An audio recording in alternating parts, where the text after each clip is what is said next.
Hello and welcome. I am the Restless Kaiser. And I'm Johnny B. I'm Brush and Quill. I'm Seventh Son. But together we are Modelling for Advantage. Whoop, whoop, whoop, whoop. Whoop, whoop. And we get to watch the replay later and see how bad that was. Well, hello, everyone, and welcome back to the Modelling for Advantage live show. We have an extremely special guest tonight, young Martin. But let's just have a quick whip round. What's everybody doing tonight? I am building Scorpions for the Team Yankee Army, which Johnny B will be using when we get back into playing games. John? Thank you very much. I'm currently working on some bolt-action British commandos. I've got an extra 10 and some weapons teams, so I'm going to try and bulk that out a bit. What about you, Callum? I'm currently working on a bus shelter for my Drop Zone Commander board. Bus shelter and Drop Zone Commander, mate. That's how it is, right? Martin? I'm surprisingly working on some Wars of the Roses infantry for my I know. I did think about picking up a Space Marine and just saving it until then. Just would say. Because it catches all off guard. All right. Well, we've got a couple of people in the chat already. Wow. We've got Nick from Team Clueless Games. There he is. And we've got Wayne Broadhead. Hello, all. And there's Dom just appeared. Look at that. Well, Dom likes to say good evening to everybody, so I'll say good evening to you, Dom. Definitely Martin will break the stream. Well, let's hope so. How rude. We'll find out if I don't break the stream, then it might be that it was Dom that did something yesterday. We're slowly lining up most of the Plastic Crap podcast guys. But Martin on tonight. A couple of weeks we got Ken, and a couple of weeks after that we're going to have Dom. And we're going to try and get them to, jibe at one another as like a parting shot. So, Martin, for the benefit of the beautiful people at home that don't know who you are or what you're about or why you're so, ruggedly handsome with your boyish, youthful good looks, I understand that you have the kind of career where you dig up urinals for a living. Do you want to tell people a bit about yourself, what you do in your channel? I think you've summed it up quite well in just that. I dig up, so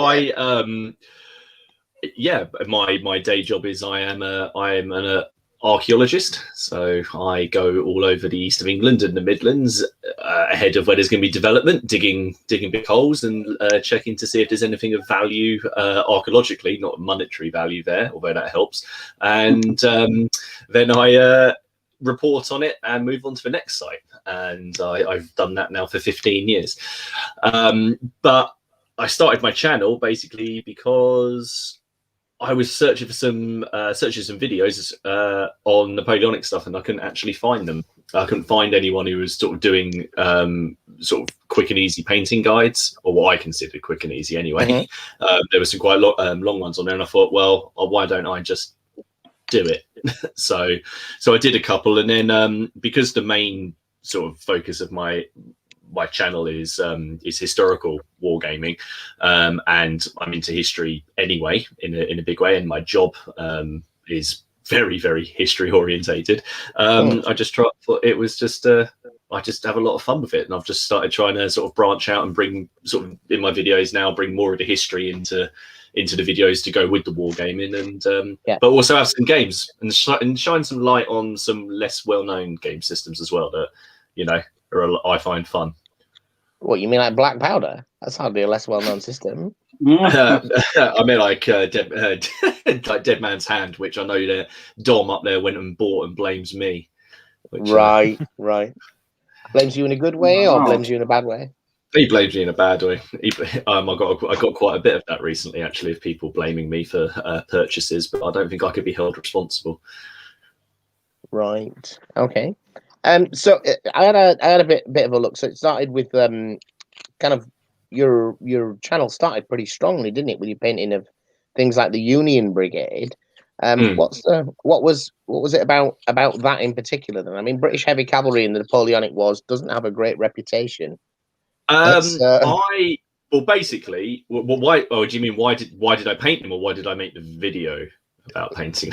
And what do you think it was about that video? Because that video, I mean, for what it is a man painting some British heavy cavalry. It's done extremely well, hasn't it? Yeah, it has. Yeah, that and yeah, the old guard one. I think I still get quite a lot of comments and questions on. It was basically first of all, the reason I got the Union Brigade was because I thought, why not? I hadn't. I just thought I need to put some cavalry in. I'll just get the. Is that my wife? Is Haley Brooke your long-suffering wife? That is my long-suffering wife.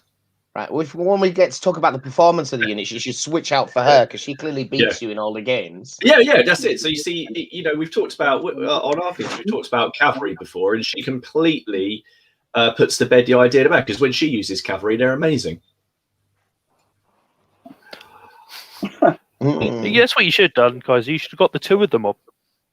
That would have been a funny episode. Yeah, it's there's Miller's miniatures there. So, I will put up all the comments from Martin's wife, obviously.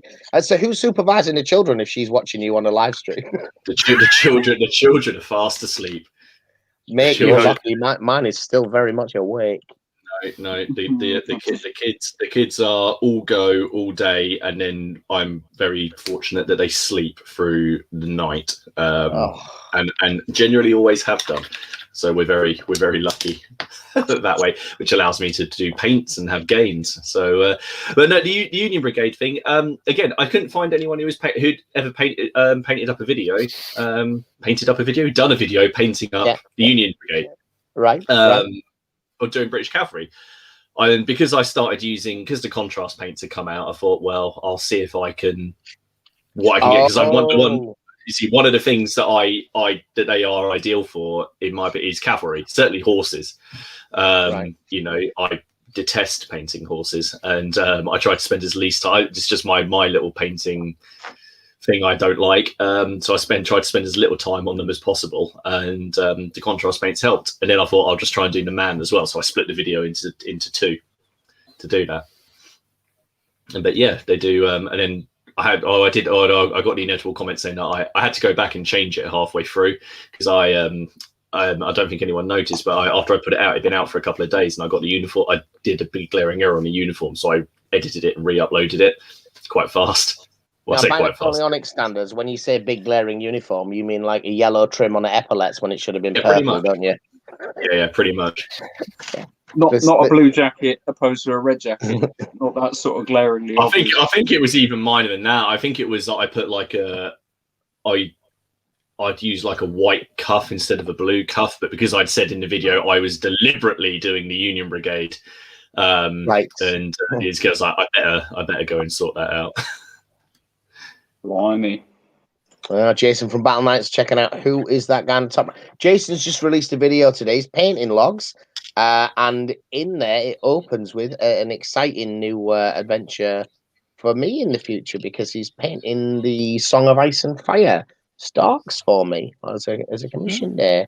He's going to have the Lannisters, and he's painting me the Starks. Done a nice job there, Jason. Very nice. Yeah, I was watching his Crusade video. That was very interesting. Yeah, he's been doing a weekly painting log and managed to stick to it so far this year, I think. So I'm really enjoying that. So, Martin, then going back to this Napoleonic cavalry. I'm always excited about cavalry.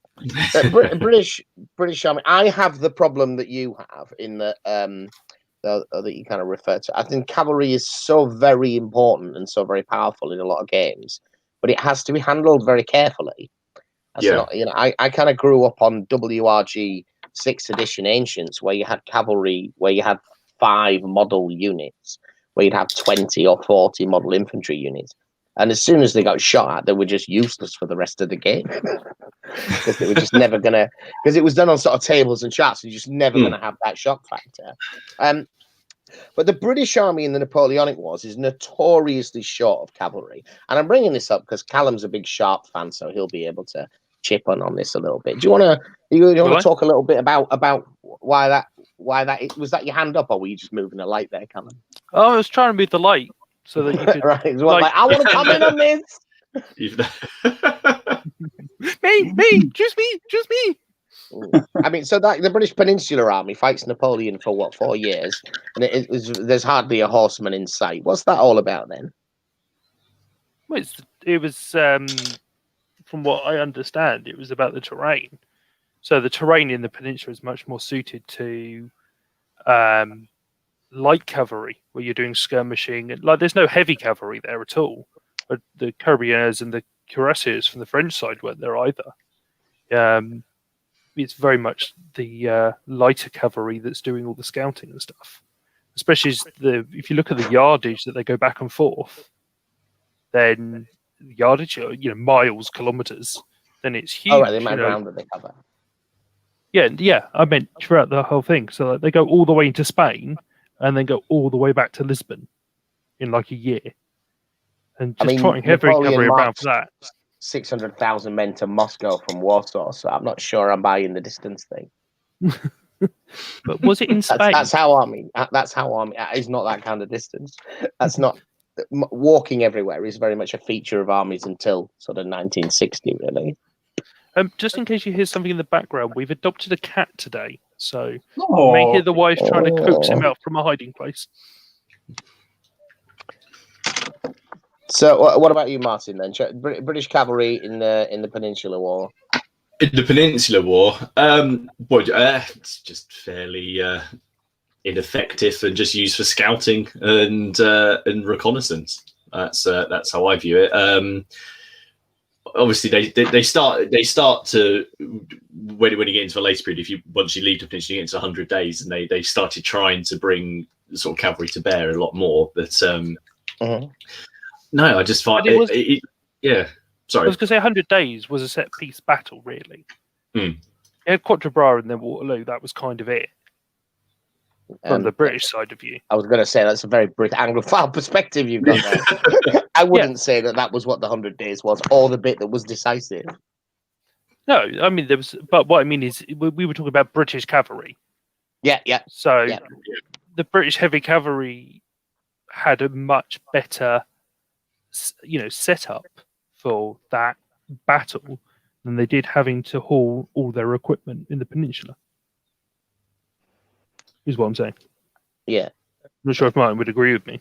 I mean, I agree. That's true. They were, there was more of them in position, ready to go. They still didn't fare particularly well after the initial charge. They got seen off quite rapidly and then took no further part in the if we're talking about Waterloo. In the battle until it came to sort of like chasing the French at the end. But I think if you're linking it to games, I don't know. There's just quite a pressure, isn't there, to try and field cavalry and to use cavalry, but you can't use cavalry the way cavalry are meant to be used in real life in the game. Go on. What do you mean by that? I mean, I think you're right, but I don't want to put words in your mouth. I have a lot to say on this topic. Let me take you back to the if you've watched the battle report a couple of games ago, where my darling wife charged with the Scots Greys all the way down a hill into the mouth of a whole bunch of cannons, and managed to actually, because of the way the rolls worked out, charge home, see them off, charge into the old guard, and actually continue having this combat, which was an amazing cinematic moment for the game. But let's face it, that would just never happen. And that's a Black Powder thing, isn't it? I mean, it's got a very cinematic system. Nothing happens or everything happens. Yeah, and that's it. And that's when it comes down to, are you playing a game or a simulation? That's I mean, ultimately it's a game. There are some, if you can get cavalry if you've got units engaged and then the cavalry hitting the flank, or the main thing I find for cavalry in Black Powder is just to force units into square and bugger up your opponent's plan. Absolutely, yeah. Because I mean, if we take Waterloo as an example about the use of Napoleonic cavalry, then the comment from Dom about the Peninsula. I mean, I thought this was the case. I read Charles Oman's The Spanish Ulcer many years ago, but that's an old book now. It was fundamentally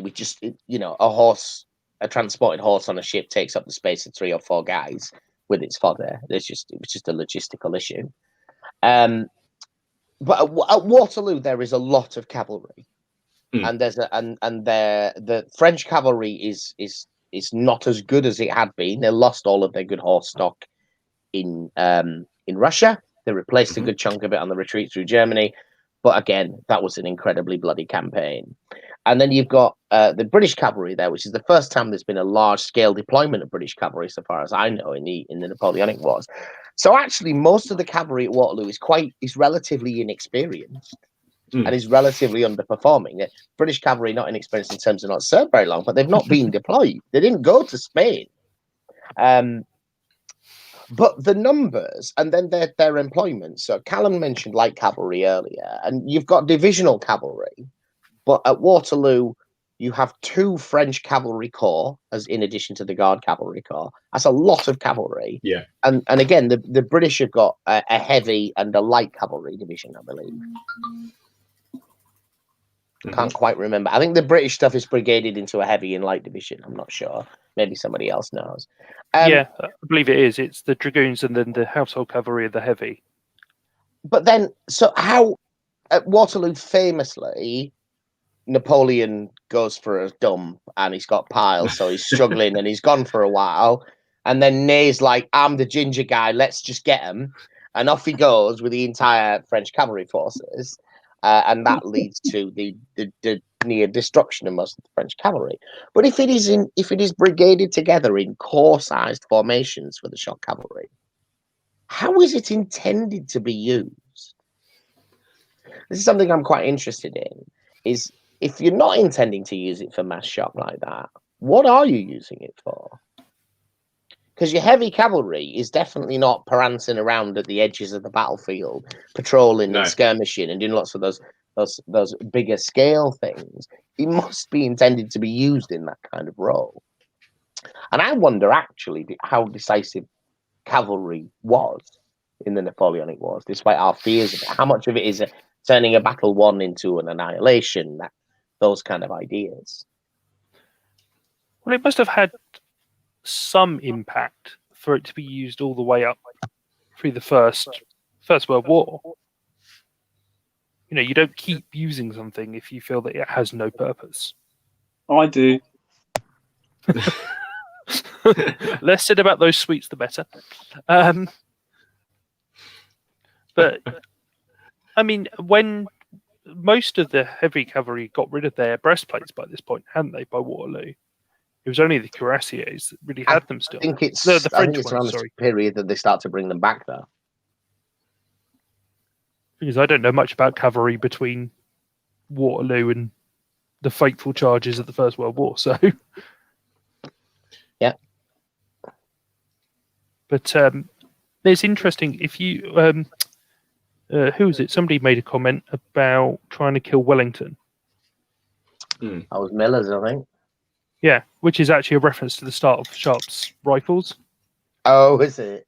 Yeah, but if you look at the horses and the cavalry they use in India in the Say and that battle, the dragoons were the heavy cavalry because the Indian soldiers, the Maharathas, had nothing that was powerful enough.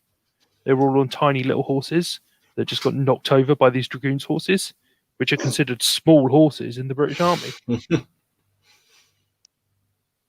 So I think it is interesting. Royalty is on with MFA. Wow. Fact. I want to know is why was there a boot named after Wellington? I don't even. You don't know? To look at. You don't know? I don't know. You know that? Google it, man. Honestly, it's not primary Well, you school guys here, are man. bloody useless. Yeah, It's it's because he invented it. You see, he was so fed up of slogging through the water at Waterloo. He went, "I need a boat that's more waterproof." Okay, all right. Thank you, Callum. Handily munching on some beef Wellington at the time. These guys know nothing.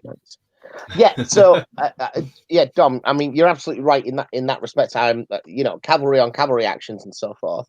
I am aware that they took place and that they were important. I just wonder from a tactical thing, from a tactical perspective, what then happens afterwards and how important that is. How many battles of the Napoleonic era have actually been decided? I mean, Napoleon famously, and I can't remember where he says this, but he reckons on a ratio of 5 to 1 in men power. It should be cavalrymen for every 5 muskets. So that's quite a lot of horse. And certainly in like ancient battles, there's innumerable examples where a cavalry battle is won on a flank, and then cavalry come into the rear of the army. But in the Napoleonic era, I'm not so sure that there are. I'm not so sure that those examples exist. And as much as everyone feels it's very important to have them, how are those battles decided? And the reason I bring this up is because the British Army stands out in the Peninsular Campaign as different. Everybody else has an army with 1/5 of it, roughly, aiming for as cavalry. They've got cavalry divisions and cavalry corps, and they fight, and the French do the same. And yet the British Army in the Peninsula has got light cavalry, divisional cavalry at best, very light on artillery as well, and yet it manages to do okay. But they had a lot of allied cavalry, didn't they? They had Portuguese cavalry and Spanish cavalry later. Which I don't believe that there was any Portuguese cavalry in British service. I think there was, but there was also KGL, which of course was German expats. There's probably like 2 squadrons of cavalry in the King German Legion. Yeah, I mean it's not the same ratios as the French, but I think that if you look purely at the British cavalry, as in His Majesty's regiments, then it's very disproportional compared to if you look at all the combined cavalry. Yeah, I still don't think that there's cavalry corps at any point in the British Army that fights Napoleon successfully. And everybody else has got these huge brigaded heavy cavalry formations. Sandwich had already been claimed. Force infantry into squares so they can be devastated by artillery and infantry. Yeah, again, I get the principle, and certainly tactically on the tabletop, that's what we're trying to do. But I don't know what you need heavy cavalry for to do that. I don't know what you need a very expensive man and horse, in a very large formation to do that. See, the point that I want to get to with this, I suppose, is that I think a big issue that I have with war games and wargaming in general is that we are far too blended in our knowledge of military history. Is we read books and we watch movies and we get this idea that this and this and this was decisive in this particular battle. But what we're not doing is realizing that this is tactical, this is operational, and this is strategic. And those things didn't all happen today on this battlefield. I actually think that the role of the cavalry and those big cavalry formations are much more about your ability to deploy your army where you want and when you want, and to give your army. No, I don't just mean a screen in the sense of pickets, but that there is a force that you can put out quickly while your army encamps behind it, and that can respond at a different pace. I think there's a lot more of that than we ever give credit for, because what we don't have a lot of in terms of historical accounts is what I don't know, major generals actually did on a day-to-day basis. And I think that's where a lot of what we do happens. Not captains up through colonels, people who've got a single formation. But as soon as you get to a Napoleonic division, you've got a combined arms force there. Yeah, and the whole idea about the Napoleonic French Corps was that it was a miniature army. It had the correct proportion of everything that it needed, and it could fight independently.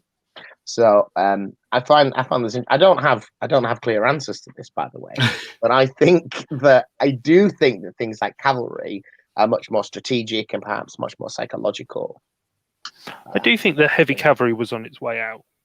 I think, because if you look back at the cavalry, like the breastplates and stuff were a hangover from knights, weren't they? From like the War of the Roses stuff that Martin does, the 100 Years' Wars and stuff, which the musket ball made obsolete. And I think that if you look at later stuff, it's much more about lighter cavalry. Yeah. Like the saber showed itself to be a much better sword for a cavalryman than the straight sword. If is the big one for that. I don't know how many times that actually happened. And that was, and if the cavalry charged home, that was usually an infantry mistake, not a cavalry success. Yeah, I think that's quite fair. Actually, so if they didn't get, if they didn't, well, you say, I don't want to use sharp as examples, but if you can't, if you don't get your men in, if you don't get to men into square, well, it did happen. If you didn't get your men into square, or if they didn't form an ordered square properly, then and they did charge home, then in the moment the square breaks, it's not necessarily the cavalry hitting home. The square will break, and then the cavalry just ride them down, which is far more morale affecting for everyone else who's around them than as these cavalry ride around. So let me come back. I was going to say, Jim over at the Merry Hinge channel has just painted some cataphracts from Babylonians, I think it is. No, Macedonians. Yeah, them. And they basically got their lances are pikes, basically, because what they did was they rode up near an infantry block and they just poked them with these really long sticks. They didn't try to charge home. They literally rode into poking range and poked them. Hey, so I'm all up even for that. Biblical times, cavalry charges homes weren't really happening. No, well, that's the topic that we're gonna moving on to, aren't we? Because we've got Martin here, so we're going to talk about not the Wars of the Roses, right? We're gonna move on to that in a moment. Cavalry charging home. I've talked about this. We've all spoken about this a little bit. Charging home. All right. So if I could give you a nice TV example, my long-suffering wife, Mrs. Kaiser, was watching one of these TV series about the Knights Templar, which is one of them things I like to watch and just like just scream at the TV, going like, "Oh my god," etc. And there's this moment. I forget what it's called. Is that Nightfall? Nightfall. That's what it is. Yeah, it's quite relatively contemporary. Yeah. She's watching this, and there's a moment where they're defending one of the fortresses, and somehow they've formed up some knights on one of the ramparts, and they charge into a mass of infidels, as they would have called them. And on the film, they charge the full length of this, and everybody's slaughtered. And I'm like, how did they film that? How was there not a mangled pile of dead men and horses if they actually filmed that? So I paused it and I went forward frame at a time. And what they did was they just clearly made two different shots, and they just edited out all the people in a puff of smoke that we were being charged into. Because it was just like, so when you talk about cavalry charging home, if you ride a horse with a lance or whatever into a block of men, it's just dead. Its two front legs are broken. The bloke on top has come off. This is a very inefficient way of killing a man. So cavalry charging home, what does that mean? And I think it's psychological. Go on. But I mean, we're talking about lances and stuff, and Martin might be able to have more insight from the battles, in the War of the Roses and the English Civil War. But a lot of the Napoleonic battle fighting style was psychological. Like with a musket, it was so inaccurate. You weren't trying to kill your opposition; you were just trying to make them not want to walk into your fire. So if you're not very well trained and you've got a massive horse bearing down at you, your first instinct is going to be, I want to get out the way of that. Mm-hmm. Mm-hmm. Yeah. So I'm not sure if that's true of other periods. What would you say, Martin?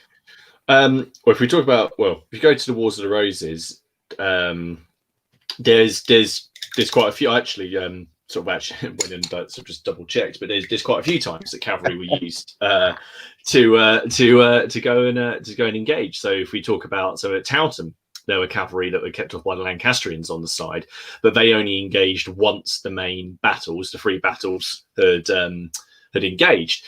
Tewkesbury, Edward, having had it done to him, did exactly the same thing, and he chucked 200 cavalry up in some wood, waited until the battle was engaged. But the chronicles are really light on the fact about whether these are heavy cavalry or they're light cavalry.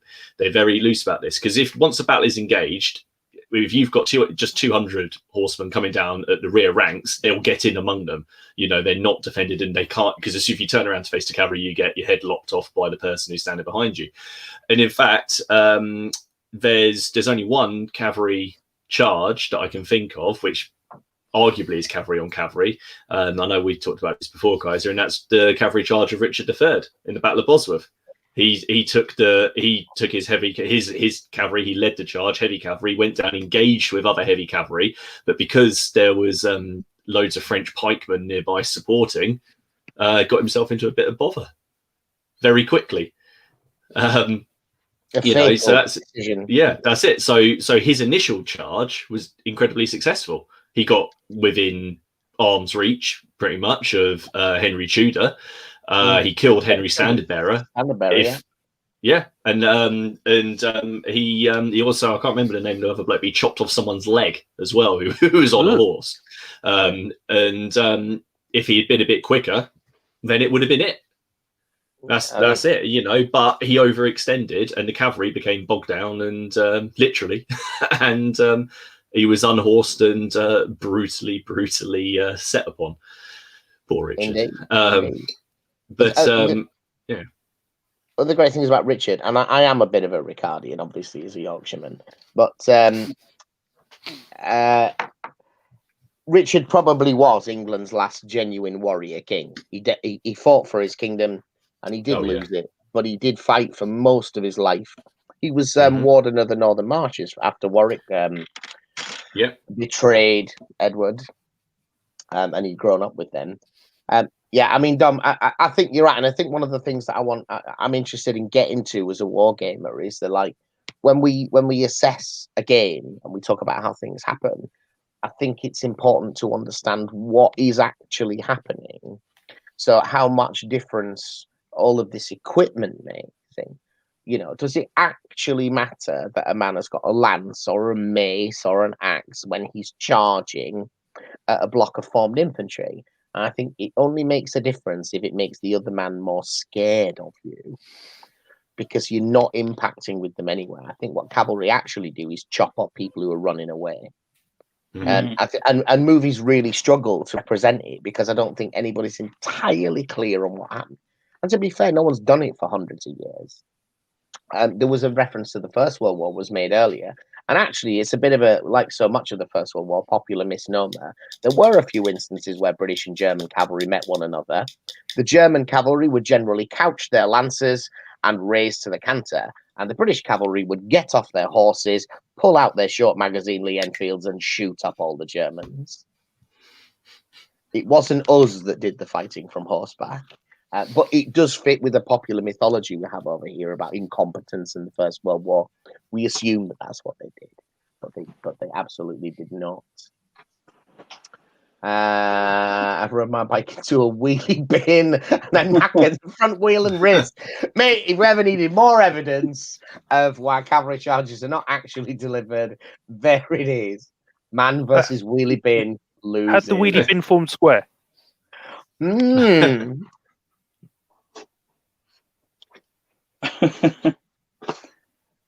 That's funny. Yeah, I understand what you're saying, Lionheart. I just don't understand how the horse and rider are not killed by this, or at least crippled. I don't understand how a horse can impact and collide with a man and not be profoundly injured by that experience. Because the man goes flying. And the man behind him, and the man behind him, and the man behind him, and the man behind him. That's the problem, isn't it? When you add the depth of ranks, man versus horse. Yes, horse wins. I played American football for 2 years, and hitting a guy, just a man against a man, you can knock the other guy flying. I'd hate to see how many tons of horse can do. Yeah, talk a little more about man on man. Yeah, but the horse doesn't. The horse doesn't get to hit the man with his shoulder either, though, does he? He gets to hit the man with his legs. Now, that'd be an interesting NFL to watch. That would be quite, do you know what I mean? And you mentioned the cataphracts earlier. I mean, and they're specifically, they're like a wargamer's dream because they're over-engineered for the purpose, aren't they? Let's give them the maximum amount of equipment, the maximum amount of armor. Let's do that. Well, I think actually looking at the perfect example of what the cavalry were being designed to use, get there surviving the arrow storm and then poke them to death. Yeah, well, I do think they're mostly about killing people who are running away. I think that's what they're the shock and awe is fear. And when we're talking about the Napoleonic period, why is that particularly? Because it's the last great hurrah of the cavalry as well, of course, is the Napoleonic era, isn't it? There's lots of it in use. It does seem to be reasonably effective. Certainly everyone believes in it. Well, you do have conscript armies. Most people are fighting with a half brand new army every time. There are very, very few examples. The Peninsular War is a rare example of a bit of the war where you've had the same kind of units in theatre for a very long period of time without massive reinforcement. Most Napoleonic campaigns are a year or two. They're very decisive, and they end with the destruction. Napoleon is a battle of annihilation dude. He doesn't just take the capital. He has destroyed the army, therefore your ability to resist. Yeah, I think that was shaped a lot from my reading by Wellington in India, where they sent out the king's regiments and then they asked for more, and they were told, no, that's all you're getting. Yeah. So he had to keep reinforcing and using the same regiments. Yeah. There you go. P. Becker's there. Yeah, Paul from Australia. But Antipodeans. Lord knows it's tomorrow there, I assume, is it, Paul? No, what you were saying about Riot Squad, that was all. Well, I missed that. Use horses to do donuts. Yeah, but again, they're not an organised block of people. I know that there's a big blob of people. It's still about that kind of stuff. Is about picking one person out as much as possible, isn't it? And making an example of him. And I guess even with formed regiments, there are still kind of people that are outliers and so forth. I'd just be really interested to see what it actually looks like for real. Anyway, let's not waste the fact that we've got Martin here. He's not been like drawn in to the conversation about cavalry. So let's tell us about the Wars of the Roses, what you've been up to, what you do, and why Richard III is awesome, but not as awesome as his big brother Edward IV. Who famously didn't like eating fish on Friday, so he had papal dispensation to have sausages instead. And that's the kind of king I can get behind. I can get behind a king like that. Yeah. Absolutely. Edward's great, man. Sausages.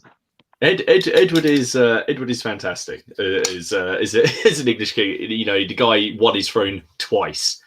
You know, how many kings of England have actually done that? You know, he's got 2 reigns. He's deposed, and the fact is that the population at the time were quite fickle. But when it came to after the readoption of Henry VI, and he was paraded through London, got this fairly sad. I don't think Henry wanted to be there. He hated himself by that point. So he was getting paraded through London, and everyone was saying, "Look, here's the king." And then Edward rides into London, and everyone just goes, "No, we're going to go support that guy. We like him." He's much better. He's the idea of a king. We don't care about it. We also don't care that he's potentially illegitimate. You know, we don't care. No, I don't know. The Wars of the Roses, I just think is, from a wargaming perspective, is just fascinating and brilliant to wargame, because there's so many different armies that are active at one point. Everyone changes sides all the time, so you can pretty much always find an opponent. There's only a few lords who ever maintain the same side, such as Somerset and York. They maintain the same sides, and the modelling opportunities with all of the various sets that are out are fantastic. You got the 5 key Perry sets are all interchangeable as well for loads of conversion and kit bashing and things like that. So I'd always wanted to do a Wars of the Roses project, and I was on the Perrys on their Facebook page had just started doing a campaign. Right. So I made the mistake of looking at other people with pictures of their amazing painted models, and I went to Salute and bought 200 Wars of the Roses miniatures directly from as Michael Berry handed them over. Yeah. I think I've done 200. I've done 200. I think I've done about 250. I've got about another 200 to do on my latest sort of spurge of doing them when I finish these Nevilles. So is that all just for Neville? The new ones, yeah. The new ones will be, because I want because it's the Kingmaker with a name like that. I want him to have a decent sized force, because he was, you know, incredibly wealthy. He had a lot of land. As Kaiser's already said, he was the man in Northern England, and he was the man. You know, his power was huge. That's why his coat of arms is ridiculous, because the number of titles, earldoms, he holds. And he was warden of the West and Middlemarch, which means he's paid by the crown. So there's two jobs in high medieval England where you are retained by the crown to keep a standing army, and a standing army in medieval period is something that just doesn't exist.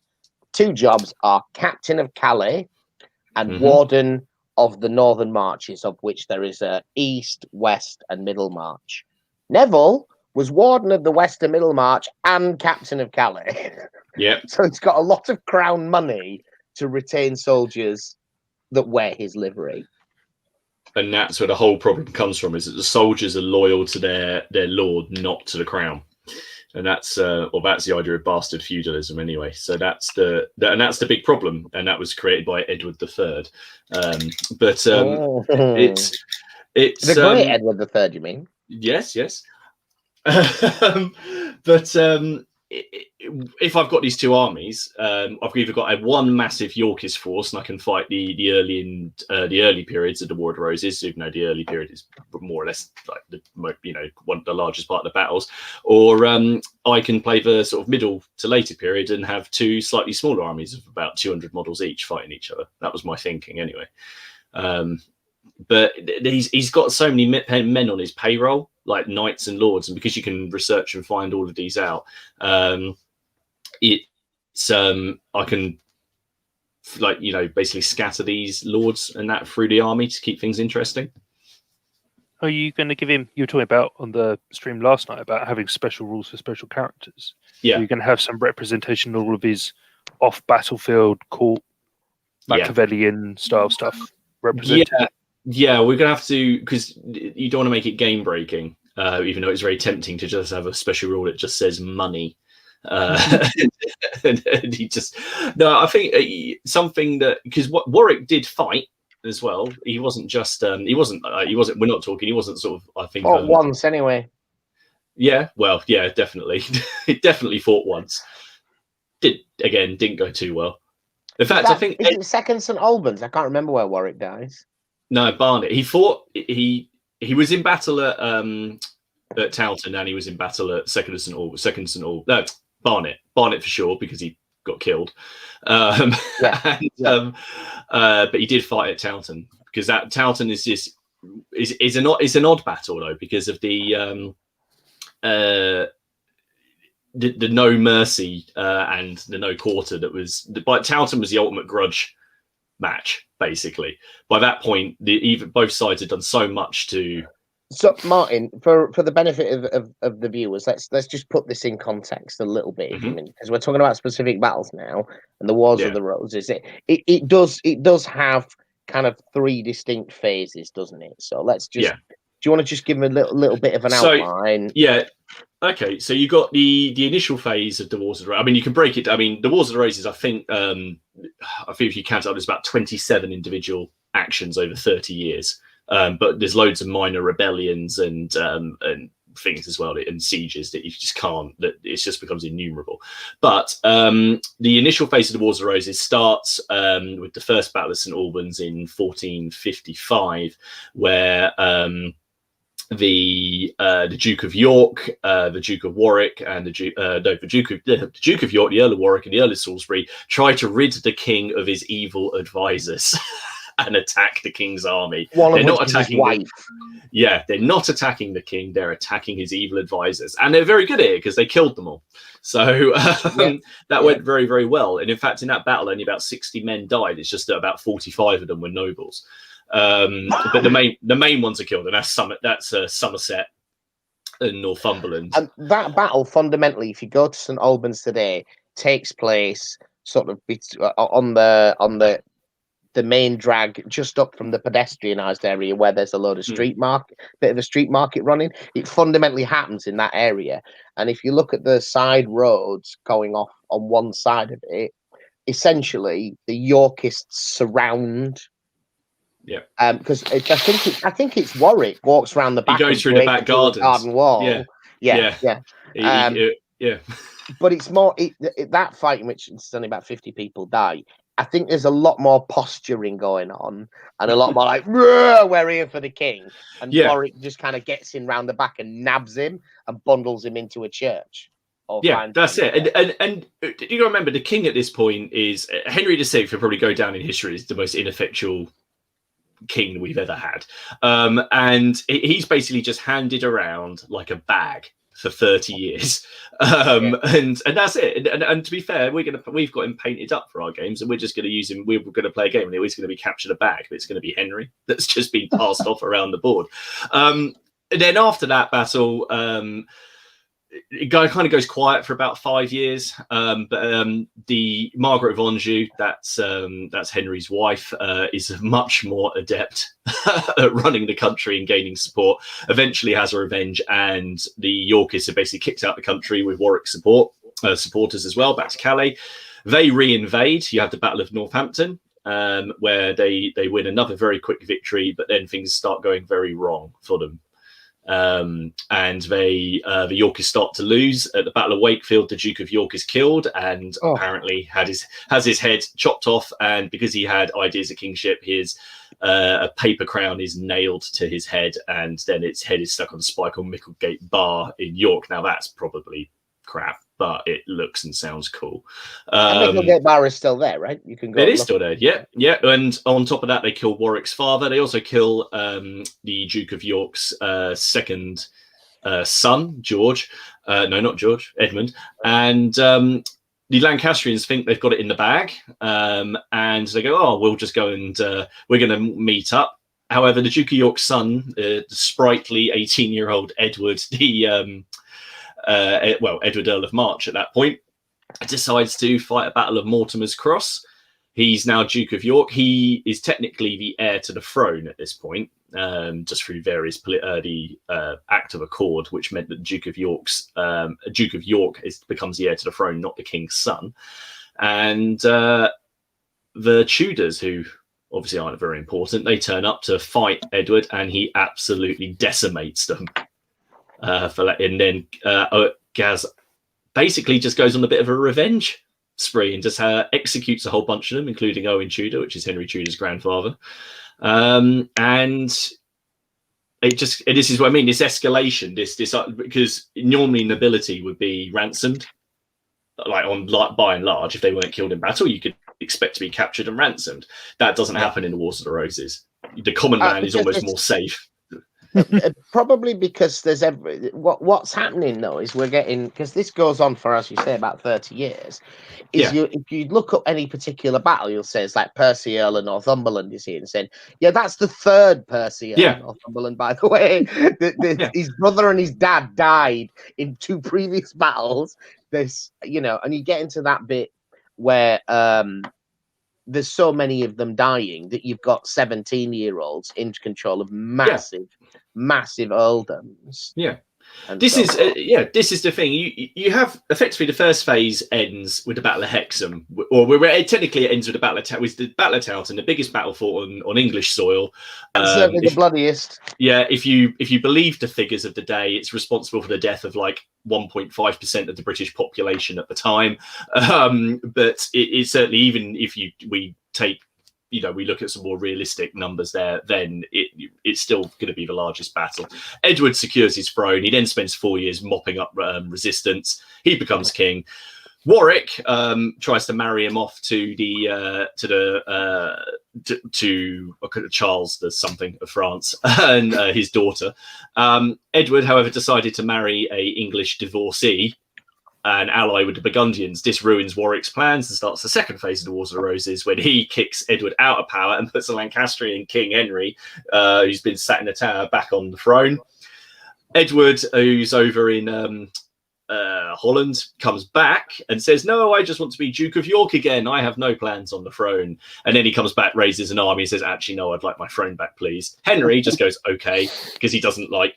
He just goes back to his room in the tower. He doesn't even need to be escorted. "I'll go now. I'll see myself out." And then they fight. Warwick is killed at Barnet. They fight a battle at Tewkesbury, which is effectively the end of the Lancastrians. the proper Lancastrian line. There's very few of them left alive at this point. Yeah, Edward learned his lesson because Edward was fairly forgiving. I know we just said that he massively, but he was quite forgiving. This time he's not. They go and seek sanctuary in the abbey, loads of Lancastrian nobles. He drags them out and they're executed, which didn't go down too well. From a timeline perspective, though, that part of the reason for that is that by the time of the is it called the Resumption? I forget what Edward's Henry's return to power for 1 year or 18 months or whatever. Is that 10 years had passed. Edward had been king of England for 10 years, and yet in the first couple of years there's some mopping up doing. You mentioned about the Hexham, which I think is like 64.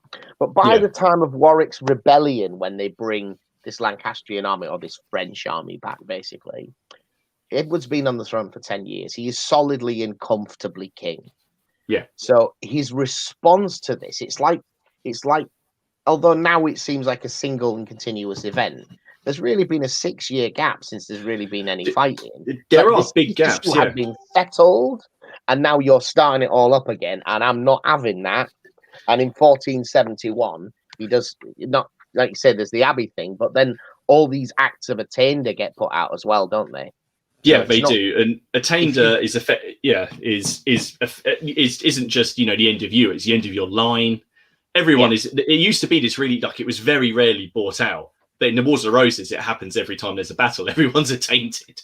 You can't own any property. Your kids can't own any property. Then the next person, the opposing side, wins the battle, and then everyone is effectively that's crap. Everyone's going to be attainted. After the Battle of Tewkesbury, it goes quiet for about 12 years. Richard, Duke of Gloucester, ends up leading a successful invasion of Scotland, captures Edinburgh, sits there for a while. We spoke before, Edward goes to invade France, and the French king, rather than fight him, just says, please go away, here's a lot of money. Not a one-off payment, a pension. Every year, here's a load of cash. And then Edward basically parties hard and dies. That's it. He likes his he likes his sausages. He dies. He sets Richard as protector, and then you enter the third phase of the Wars of the Roses, where Richard takes the throne through whatever means. I don't believe he did kill the princes, but that's my personal opinion. I'll throw that out there. I think there's I have my other things. I don't think anyone was particularly nice, but I don't prescribe to some of the more outlandish theories though. And then Henry Tudor, a rank outsider who has got about as much claim to the throne of England as I do, is he's Welsh. Yeah, he's put forward as a candidate. And the problem is that at this point there are no Lancastrians left, really. I think there's like the Earl of Oxford. So all these Yorkists who are dissatisfied with Richard go and join Henry Tudor. So the last phase of the Wars of the Roses is more of a Yorkist settling of scores. But as you already said, by this point everyone's dead. There's so few of them. There's so few of them left. Well, one of the ones I think you did a video about, and John de Vere is still there, but he spent most of his adult life in a Yorkist jail. Yeah. And he's come out to fight at Bosworth quite handily because he's just about the only experienced commander that they've got. That's the thing. And it cannot be said. Henry Tudor was not a battle king. He was not a warrior king. The Earl of Oxford won. He was the one. He led the army. He led the vanguard at Bosworth. You had massive French mercenary support. Henry was basically just being shuffled around, and as soon as he wasn't actively fighting. Richard dies, and then it's not the final part. The final real act happens 2 years later at Stoke Field, and that's when the Earl of Lincoln, who is Richard's heir, because not a lot of people know that Richard III did have a son. He just happened to die before Richard was killed, and then his wife dies.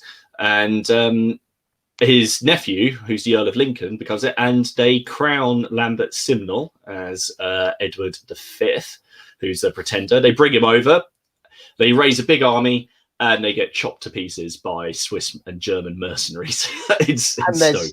there's still a thing going on at Stoke, because one of the things that I found interesting is when you look at the great lords of the Wars of the Roses, most of those lords are no longer lords that we would recognize today. One of the few surviving families are the Percys, which I find astounding, because they are the most traitorous family in history when it comes to changing sides in the Wars of the Roses. I think during the period they were attainted 3 times. And that's attainted. We mentioned it before, the act of attainted. It's not just you. Your lineage is tainted. You can never hold titles ever again. But then they get pardoned with the next generation and it starts all over again. But Stoke, he shoves Percy in the front lines. It's like, you are going to fight today and you're going to prove that you're on my team. Yeah, but the thing is, again, it's so fickle, because the man who swung Bosworth, if you like, Thomas Stanley, he got executed like 3 years later anyway, because he then supported the Yorkist pretenders. He come over and he changed his mind. Now, I don't like the Earl of Derby? Was that not his brother? No, his brother. William Stanley was Earl of Derby. It was his brother Thomas who led the charge, and then surrounded Richard and killed him. But he then supported the Yorkists. The pretenders. So then he was executed. So and then the only way Henry Tudor could legitimize his reign was by marrying Edward IV, because also he's awesome, was by marrying his daughter. I was going to say, they'd actually marry a dead king.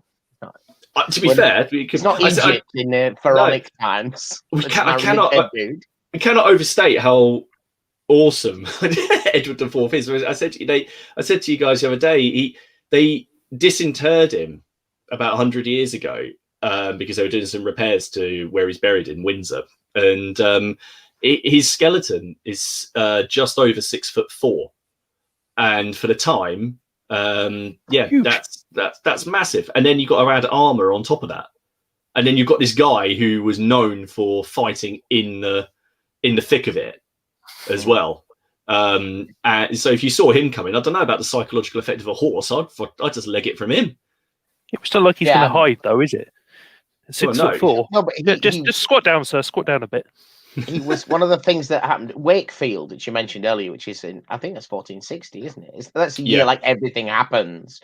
1460 is so many of the Yorkists are killed in a really bizarre situation, which we haven't got time to go into tonight. We'll talk about that another time. I think Wakefield's a really interesting one. Is they kill off 3 of the major Yorkists in one go, including Richard, Duke of York. I'm thinking the game's in the bag. And said, actually, the 2 guys that are left are the 2 ones that are the proper soldiers. It's Edward, future Edward IV, and the future Richard, Duke of Gloucester. These are both extremely successful military commanders. Mm-hmm. That's it. Whereas, because the Lancastrians don't ever seem to have any. Warwick, much is made of Warwick the Kingmaker, but Warwick was the politics man. He wasn't the soldier. Warwick could organise the armies. Because famously, I remember reading it. Is it in the Crowland Chronicle? Warwick dies in his final battle because so many battles of the Wars of the Roses, even the team that will win will lose a battle. There are lots of battles that happen relatively small scale. Warwick was famous for escaping. So his final battle, his own troops are wavering. Is that we don't want to fight and you're just going to abandon us. So he put his sword through his own horse to prove that he would stand and fight in the line. Yeah. And then he got cut down and killed. Like, mate, that's some stupid move. You just made there, mate. I know, but you just said it yourself. It's good. Edward never lost a battle he fought in. Richard only lost 1 battle that he fought in. Obviously, it was the wrong one to lose. It's again, and this is why I just spent 15 minutes showing. This is why I love it as a wargaming period. But it's also enough that we don't know that you can create scenario. There was plenty of skirmishes and border fighting. The families are always fighting each other, sort of in a Hatfield McCoy sort of way. They're always raiding each other. So it's got loads of room for wargaming, and I play it on quite a mass battle scale, but there's skirmish rules that people can use, like Lion Rampant or never mind the bill hooks. So if people want to do smaller things, I just like having massive battles. So we are coming up on the hour. Just a couple of things to say then. One mini warm up, mate. Pike and Shot, King and Country, fantastic, but that isn't the Wars of the Roses. The Wars of the Roses is a high medieval thing.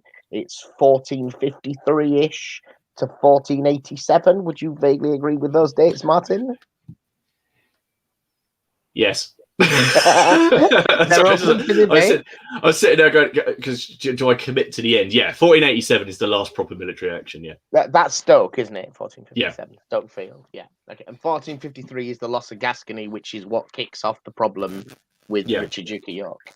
That period, whereas King and Country is the English Civil War, which is our second civil war, really, which is in 1660s.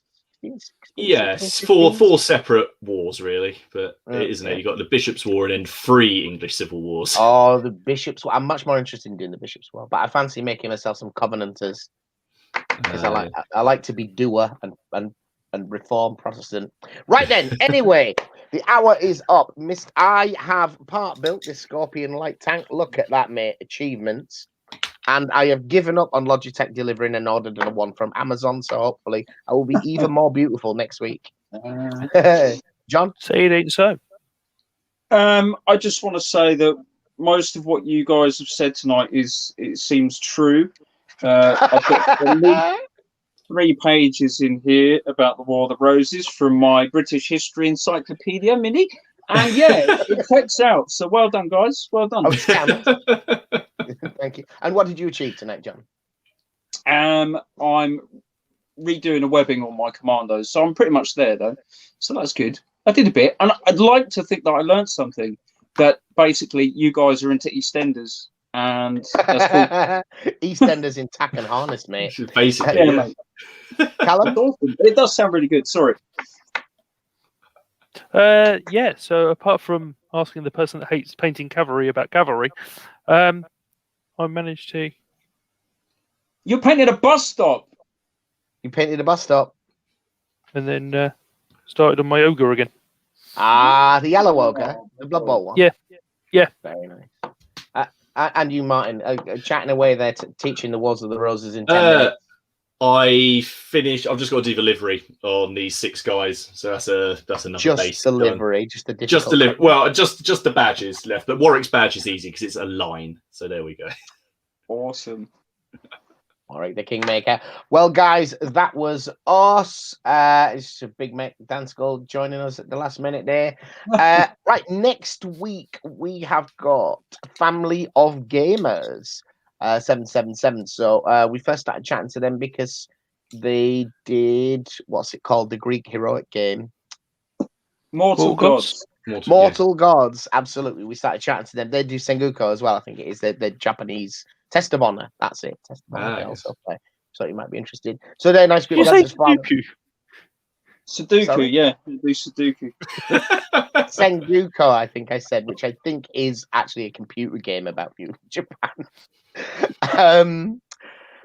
Yeah, so they're going to be on here. They're a father and son wargaming team, a really nice group of guys. And the week after that, we've got Ken from the Plastic Crack podcast. On Friday, we will put out a video, which, if you are lucky, will be Johnny B's warehouse clearance unboxing. Woo! I'm not quite sure if that's ready yet. He bought one of the, what's it called? The not Bolt Action, the Warlord Games mystery box. The idiot.